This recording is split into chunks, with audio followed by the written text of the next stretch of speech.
In today's analysis, we're going to uncover a pretty harsh reality about modern work. I mean, have you ever wondered why climbing the corporate ladder often feels, well, less like an actual ascent to freedom and way more like running on a never-ending treadmill? You know the feeling. You work like a machine, your salary goes up, yet somehow you're stuck in the exact same financial spot you were in 5 years ago. Welcome to today's Explainer. We are lifting the veil on exactly why a standard monthly salary, no matter how big it gets, is mathematically designed to keep you comfortable but never truly rich. Salary credited. We all eagerly wait for that notification, right? Seeing that pop up on the first of the month delivers this sweet, sweet dopamine hit. It's a bit of an addiction, honestly, one that won't let you starve, but definitely won't let you become wealthy. Because what happens next is just universal. By the 25th of the month, that initial high completely evaporates. You check your bank app, and suddenly you're hit with that strange, anxious sweat. You're putting in 12-hour days, getting good annual appraisals, and yet, the end of the month always feels like a financial cliff edge. So, why does this happen? Okay, let's dive into Section 1, the story of Ramesh. Let's make sense of this by looking at a deeply relatable example. This isn't just abstract economic theory, it's reality for millions of us. Meet Ramesh. He's a highly capable software engineer whose journey perfectly exposes the sweet illusion of the monthly paycheck. So Ramesh started out making a modest $40,000 a month. He was absolutely thrilled. He worked hard, got promoted, and eventually his salary shot up to 1.5 lakhs. Ramesh felt like he had totally won the game. Naturally, his lifestyle upgraded. He bought a bigger car, rented a fancy flat in a premium neighborhood, started hitting up expensive cafes on the weekends. But here is the massive paradox. Despite earning a handsome 1.5 lakhs, by the 25th of every single month, Ramesh was literally sweating over his credit card bills. Earning significantly more money somehow led to significantly more financial panic. He was totally trapped. And this brilliantly illustrates the exact trap Ramesh fell into. It's a concept economists call linear income. It's a very straightforward but honestly dangerous equation. You get paid strictly for the hours you put in. Work 8 hours, get paid for 8 hours. But what happens if you go to sleep? What if you get sick? Or just want to take a vacation? Your earnings meter comes to a dead, screeching halt. It drops to absolute zero. Now this builds into a major mathematical problem. With linear income, I don't care how incredibly talented or hardworking you are, you have a hard ceiling of 24 hours in a day. You physically cannot work more than that. Your income is permanently capped. But your expenses, your lifestyle creep, your desires, those are exponential. They are completely uncapped. You're basically trying to fund an endlessly growing lifestyle using an income model that has a fixed ceiling. It is a mathematical impossibility to build true wealth this way. Which brings us to Section 2, the systemic enemies, taxes and inflation.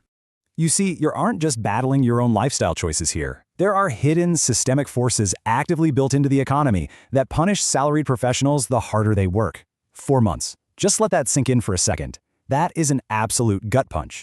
People think as their salary grows, they become wealthier. But the harsh reality is, as your income goes up, you quietly get pushed into higher tax brackets. If you hit a 30% bracket, do you know what that practically means?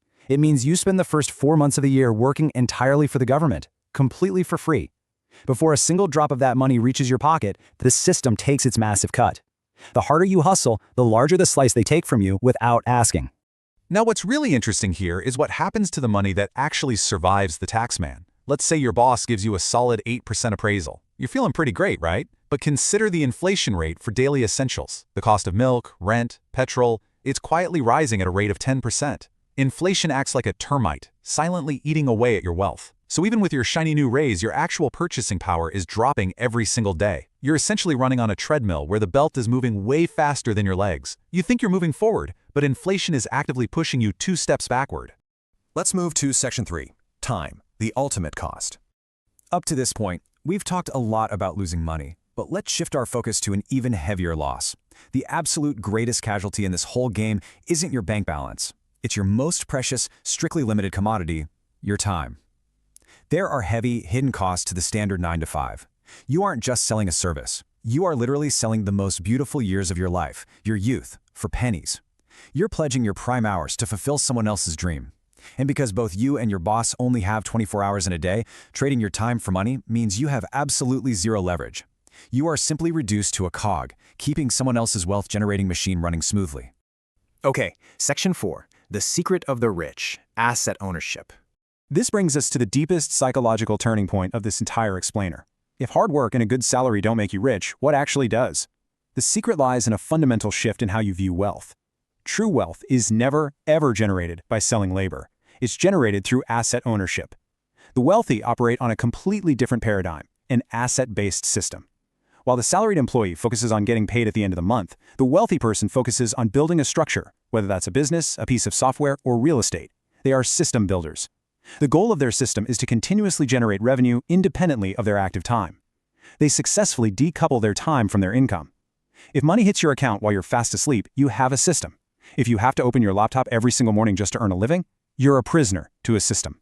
So the crucial point is, think of it as the difference between a well and a pipeline. A salaried person has to wake up and dig a well every single day just to get a drink of water. The moment they stop digging, the water stops flowing and they go thirsty. A rich person, on the other hand, puts in the heavy labor once to lay down a massive pipeline.